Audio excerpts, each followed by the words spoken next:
Level playing field এটা আমাকে কিন্তু অনেক আগে শব্দ, মানে কতগুলি শব্দ কিন্তু সব সময় ইউজ হয়, এই শব্দগুলি ইউজ হচ্ছে এখন। কেউ বলবে ফিল্ড লেভেল, কেউ বলবে লেভেল না, বাট আমরা আমাদের চেষ্টা করে যাচ্ছি এবং ইলেকশনটা লেভেল প্লেইং ফিল্ডেই হবে। আমাদের পরিকল্পনা এটা খোলা থাকবে। ইন্টারনেট যদি কেউ বন্ধ করে তারা আমরা আইনের আওতায় নিয়ে আসবো, যেটা আপনাকে মুখ একেবারে খোলা, সত্যি কথা প্রকাশ করার জন্য তো আপনারা যদি আমরা এগুলি বন্ধ করে দিই, আপনাকে বলে যে সাংবাদিকতা, এগুলি তো যেন অনুরোধ থাকবে যেন কেউ গুজব না ছড়ায়, মিথ্যা কথা যেন না ছড়ায়। তারা আমরা তো সবাই তো বাংলাদেশি, আমরা তো বাংলাদেশের জন্য, আমরা দেশের জন্য, তো আমরা সবাই সত্যি কথা বলবো এবং সত্যিটা প্রকাশ করব এবং সবাই সত্যিটা জানবো, এটি আমরা চাই। RFL gas stove hassle free auto ignition নিশ্চিত করে ঝামেলাহীন রান্না। আরএফএল গ্যাস স্টোভ নিরাপদ ও ঝামেলাহীন। আপনি এখানে যেরকম নিরাপদ, ভোট কেন্দ্রটা ঠিক এরকমই নিরাপদ থাকবে। ভোট কেন্দ্রে কোনো ধরনের কোনো সমস্যা, এই আমার বোন যেখানে আপনি প্রশ্ন করছেন, আপনি ভোট কেন্দ্র যেরকম নিরাপদ ঠিক একই ধরনের নিরাপদ থাকবে, কোনো ধরনের অসুবিধা হবে। যে আইন শৃঙ্খলা পরিস্থিতি আপনারা সবসময় বলেন যে কন্ট্রোল করেন না, করেন। এখানে আপনারা এখানে কয়জন সাংবাদিক, এই কয়জনের কথাটা বন্ধ করতেই কিন্তু অনেক সময় লেগে যায়।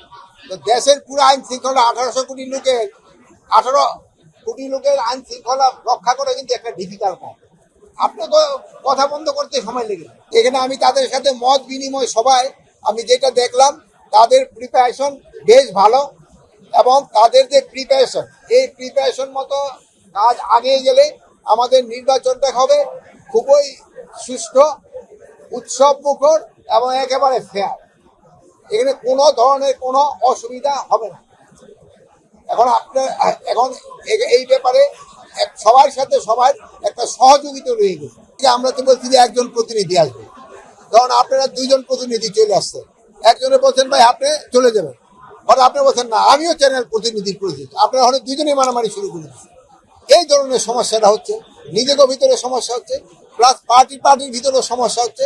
এইগুলি ক্ষেত্রে আপনারা একটু সবাই একটু জনসচেতনতা বাড়াবেন, যে এত কথা কয়ে গেল, এত জনসচেতনতা বাড়াবেন, ওইটা কমে। আর ইলেকশনকালীন সময়ে পরিস্থিতি যেন পুরাটা শান্ত থাকে, এই জন্য যত ধরনের ব্যবস্থা নেওয়ার আমরা নিচ্ছি। শুনেন, ওই সময় আপনারও নিয়ন্ত্রিত ছিল, আপনারও কিন্তু এত কথা বলতে পারতেন না। এখন যে হার আমাদের প্রশ্ন করতে পারেন, ওরকম কিন্তু প্রশ্ন করতে পারেন না।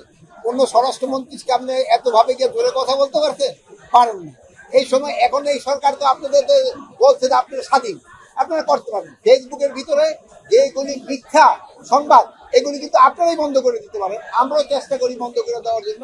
আর প্লাস আপনারা সবাই অনুরোধ করবেন মিথ্যা সংবাদ যেন না দেয়, সত্য সংবাদ যেন পরিবেশন করে। আমরা তো যে আপনাদের মুক্ত, সবাই যেন তার মত প্রকাশ করতে পারে। আপনারা মত প্রকাশ করুন, সত্যি মত প্রকাশ করুন। এই চট্টগ্রাম ডিভিশনটা একটা এলাকা যেখানে সমুদ্র আছে, পাহাড়ও আছে, সমতল ভূমি আছে। এই জন্য কিন্তু আমরা এখানে সব ধরনের সোর্সেরই ব্যবস্থা করা হয়েছে।